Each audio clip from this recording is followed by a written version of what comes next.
not going to get a second chance in the game. My name is Ray DeFrisco. I'm the head football coach at Illinois College. I am on the road today. I have hijacked Coach Albaugh's office, and I am in here to talk to you a little bit about some D-line plays. So let's jump right into the film here.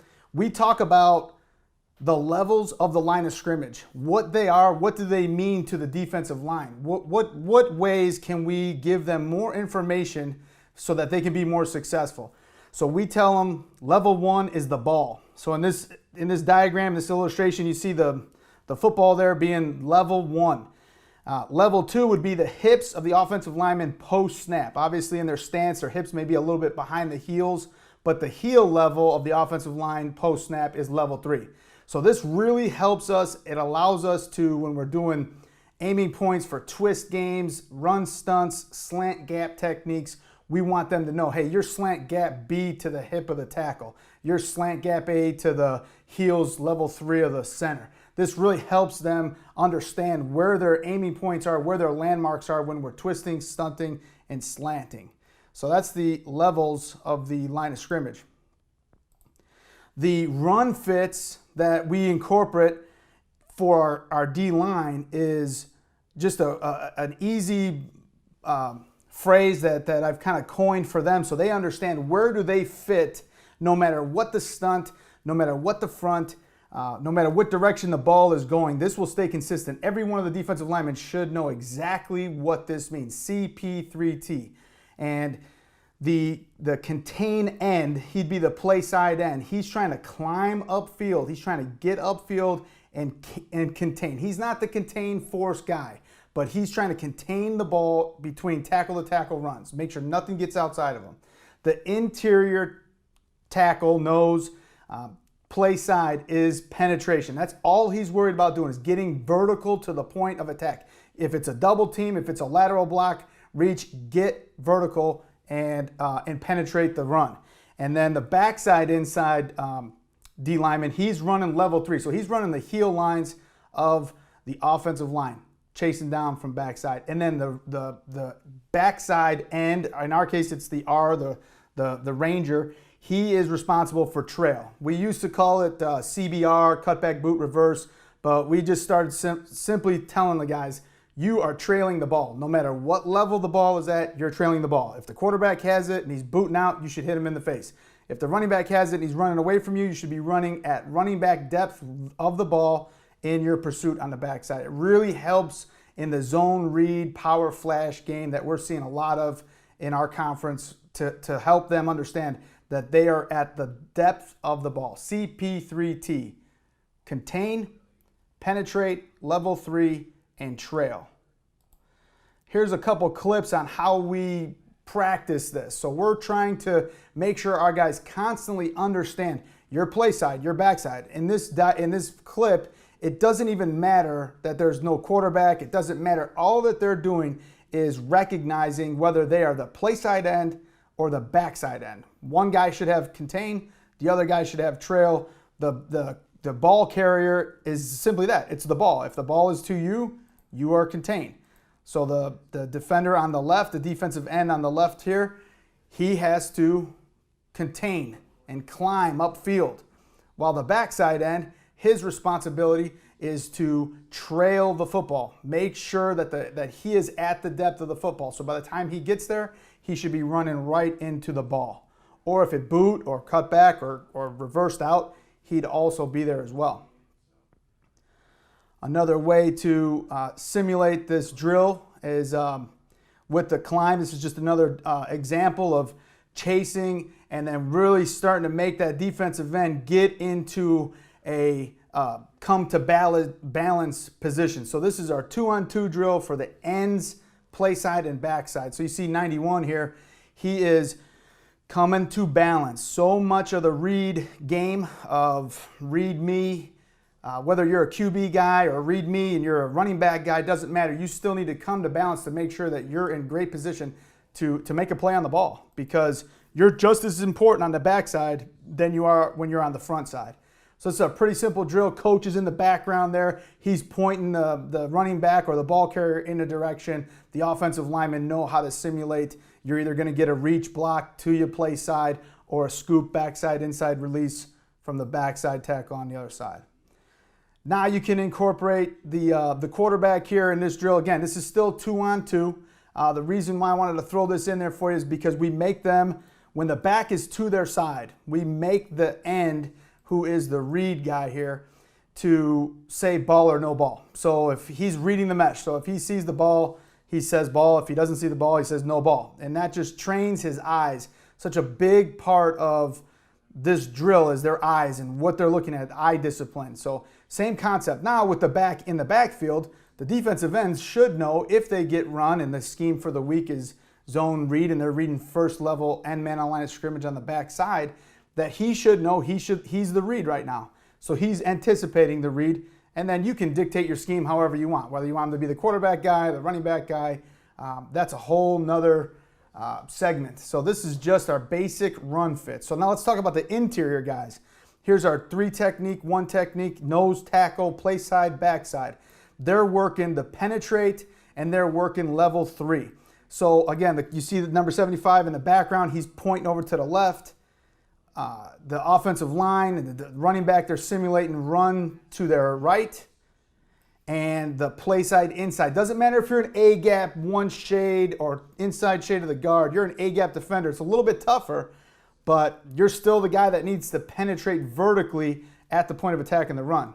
So you see 63, he's really working that one-arm bull technique that we use inside very, very effectively. That's something that we're constantly trying to make sure that our guys are understanding how to manipulate their hands and their separation. Separate, separate, separate. It's very, very important. The backside guy, he is working on level 3. So he's got to squeeze down and run level 3. Now you see him cutting in front of that offensive lineman here, and that is basically because of the poor look of that guard, the left guard, number 90 they're simulating. He should really be scooping up to second level for a more realistic look.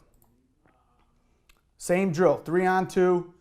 You're either penetrating play side, play side inside, you're penetrating. So the left guy right here, number 90, he's got to get up and through. And then the backside 55, sorry about his dress code. He didn't get the memo on the dress code, sorry about that. But he's got to run level 3 on that last clip here. Level 3, keep pursuing to the ball. This trains them to just, this is simple. You can see obviously we're in jerseys. All we're doing on is run fits versus the blocks that we're seeing. So this is a pretty good example. It's one of the better clips here to illustrate the right inside guy. He's getting upfield. He's working penetrate, get vertical, get to the inside hip of the ball carrier. Backside 52, get down level 3. Now, when I'm nitpicking in films, I'm telling that guy on the backside, I'm telling 52, where's the heels? Where's the heels of level 3? Where's the heels? Run down this level right here. That's the heels of level 3. Watch his path.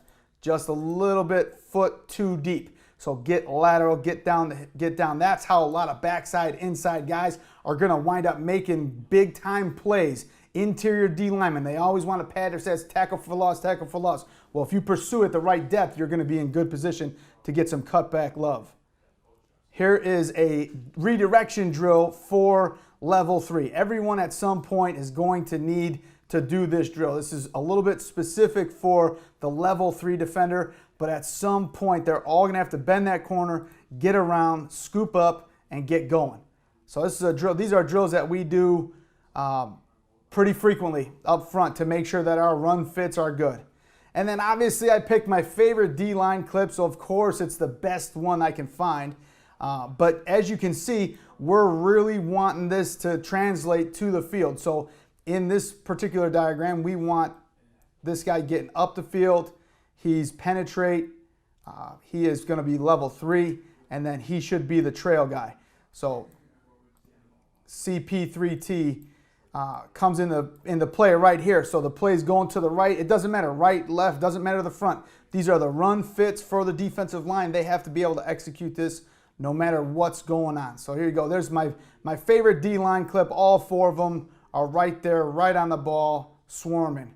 they want to make sure that they tell the linebackers all the time, hey, we don't need you on runs inside the tackle. And if they're fitting if they're fitting properly, you shouldn't need the linebackers. There comes 21 in the picture late.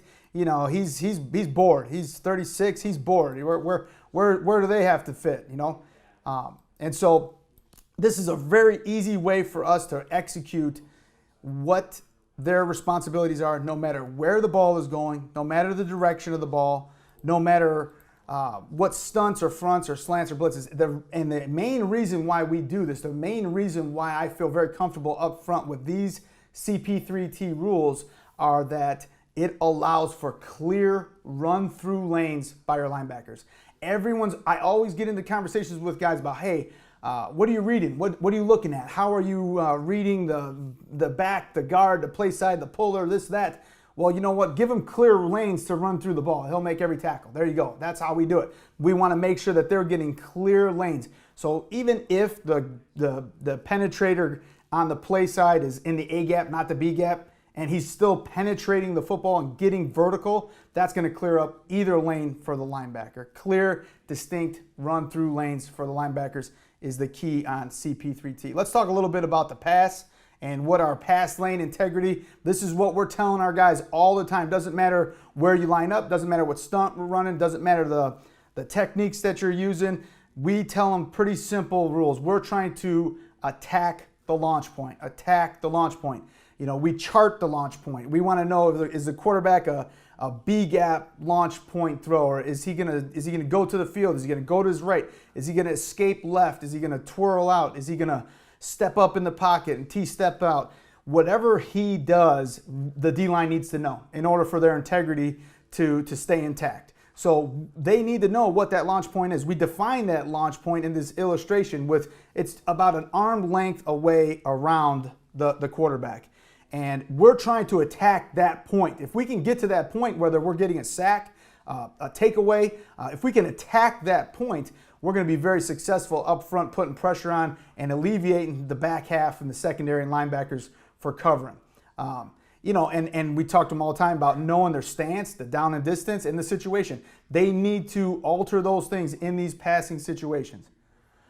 We explain their leverage in the pocket by inside shoulder, outside shoulder. It was one of the easiest ways that we talk about, and it morphed into more of front shoulder, back shoulder, and that's what correlates into the run mesh game, the RPO read game, is are you attacking front shoulder of the quarterback or back shoulder of the quarterback? But when we're initially talking day one install on pass rush integrity, you want to keep your inside shoulder to the outside shoulder of the quarterback. If you do that, you will always be in the right spot. So this is just a chance for the guys to see from day one how exactly are they supposed to be on the quarterback, the pocket integrity. So on this particular clip, this is, and the way we do this, the way we rep this, sorry I don't have very many drills, but we run 4 and 11. So we'll run QBA, quarterback awareness. 4D linemen, we run our stunts, our twists, and we make sure that we're staying in our lanes while the quarterback is working on our timing. The entire offense is out there. We're at a little bit of a disadvantage up front, but it's good for our guys to keep pocket integrity, whether you're working a full slide, half slide, scat protection, doesn't matter. It's great work for the D-line. So on this particular clip, this is a great one that really kind of illustrates keeping your inside shoulder to the outside shoulder of the quarterback. So just starting on the left of the screen, the end to the left, he's working a pass rush move that gets punched in the chest. But as far as his lane integrity, he's still pretty good. Obviously, I want him closer to the football as opposed to being where he's at. The end on the right-hand side, covered up by the tight end, he's working off that tight end. He needs to make sure that he's keeping his inside shoulder to the outside shoulder of the quarterback. Let's take a look at the 3 technique to the right. I know we're in 2-3 techniques on this particular clip, but the guy on the right, number 92, he is wrong right here. He's in great position. He's got his inside shoulder right here, inside shoulder to the outside shoulder of the quarterback. Now we want to keep squeezing this lane. We want that lane to keep squeezing, and that shoulder to that, his inside shoulder to his outside shoulder. Real simple concept. And as soon as that quarterback starts to move, he needs to move as well. How else are you going to keep the integrity of the pocket if he keeps dipping in right here? That's where we're wrong. That creates throwing lanes, that creates running lanes, and this is not what we want. This should be an easy throw and catch. The backside 3 technique on the left right here, he does a really good job of illustrating, working a little extra move right here, and then just keeping him on his inside shoulder. So thankfully for us, we wind up getting through that clip right there on 4th down. That's a big play. But part of it is knowing the situation. Part of it is understanding the down and distance and making sure that we are properly executing with good lane integrity for keeping the quarterback in the pocket and putting pressure on that launch point. I'm going to take you through one of my favorite stunts. It's a draw stunt. It's intended for a late loop is what it's really intended for, and it all starts with the pick from the 3 technique or the interior defensive lineman. So he's going to the inside lineman's going to boom. He's going to pick the tackle, and he's going to run through the tackle until he's in contained relationship with the quarterback. So here's a great job on how to pick and then get his inside shoulder to the outside shoulder of the quarterback. That is textbook right there. That is perfect. Now the looper, the end, he's not getting far enough upfield. He needs to get upfield more. He is throwing it way too quick, which allows the guard to pick it up really easy. So good job down here. I got a few clips. Each one of them kind of illustrates the better of the two. So we've got another scenario here with the loop. Now, if watch 15 on the right of the screen, he's getting on this is a great loop. He does nice, patient, boom, right there, loop, get to the launch point, attack the launch point. That's what I'm telling him all the time. Get to the launch point, get to the launch point, get to the launch point, get your hands up, get vertical, get going. So that's good loop. He needs a dip and rip that right shoulder. He's got to get that down, that shoulder down.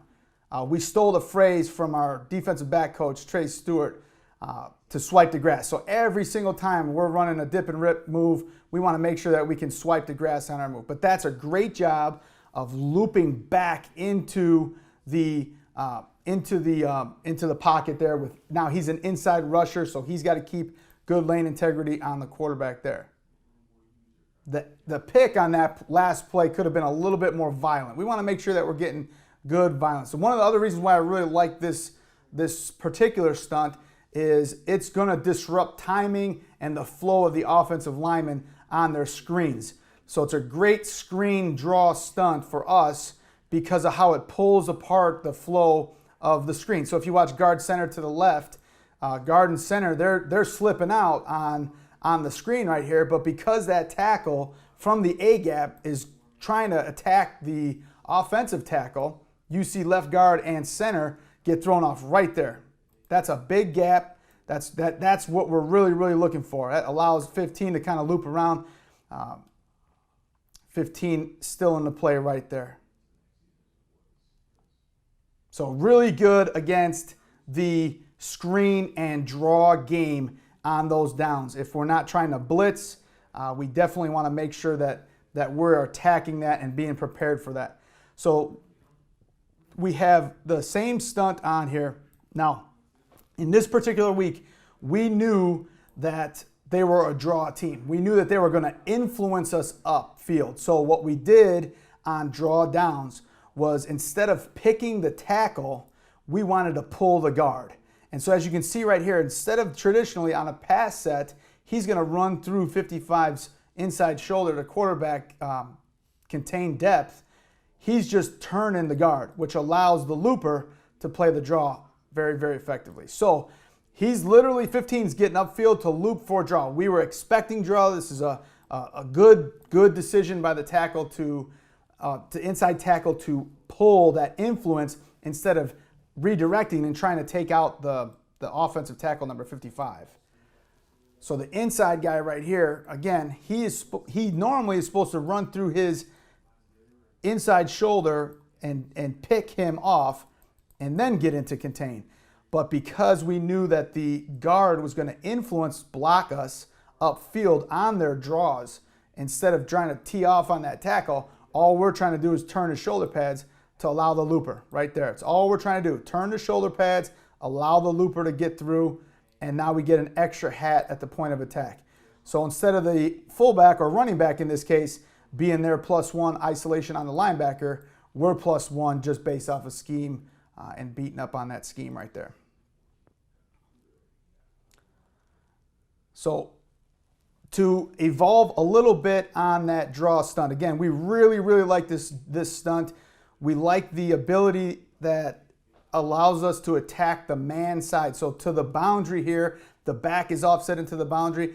In the boundary, we want to make sure that that's the man side. So with our game plan, scouter reports, we want to track which side is the man protection side.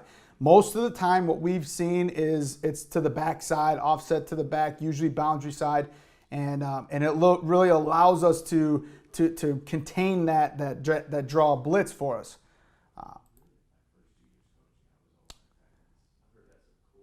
So what we've done to evolve and help the slide side, because if you run this stunt into the slide, it's not very effective, right? You're sliding, the offensive line is sliding right into it. So what we really wanted to do is to come up with an easy way to run the draw stunt, make sure that we're still being effective to the man side, but have some sort of ability to manipulate the slide side. So to the field, you can't even see our end to the right of the field. That's how wide we want him. We want him so wide that the offensive tackle to the slide side, in this case on the right of the screen, watch how deep and wide he has to pass that. We just pulled the pocket apart. And that's what we really are trying to get into this situation. The tackle actually can go in either direction. He gets caught up here in the double team, but he actually has a two-way go. So your tackle can attack A or B gap. The speed rusher to the field, speed rush away from this pick stunt is tough to defend because that's the tackle responsibility. And if either one of the offensive linemen try to help that space, you get a one-on-one, you get 3 one-on-ones is what we're trying to go for here. So the tackle right here, he gets a little bit punched too far wide and doesn't quite pick the tackle here, but he's in the right position for contain. He's actually getting a little love on that sack right there. 15 is a little early. Watch him, just too early. Doesn't set it up quite enough. Get upfield, get upfield. You're baiting. That offensive line is playing man protection. So they have that man, they have that man. You're just running the old school pick right here. And so that guard is going to be influenced by your path, and he's going to open up the lane. But we really need that to open up more, and that happens when 15 really sells it upfield. Good indication to teach those guys is, and obviously on this clip I didn't do a good enough job, the good indication is don't loop until the back check releases. So if he waits until the running back gets through the line, no blitzers, and then goes, he's wide open for that. This is a really good stunt for us. You can see that's 52, the wide rusher, getting through on that. This is a really good stunt for us. We really like to utilize that in our pass game. Again, we do have that big body camp coming up. Hopefully you can send us some of your guys, but you know, I just definitely want to let you guys know what a great job Coach Allball is doing here at Chief Pigskin. This is a tremendous mode for us as coaches to continue to communicate, learn, get better. I'm jealous of Coach's Diggs here at the office of Chief Pigskin, and I couldn't be happier to have hijacked his computer for the day. Thank you very much.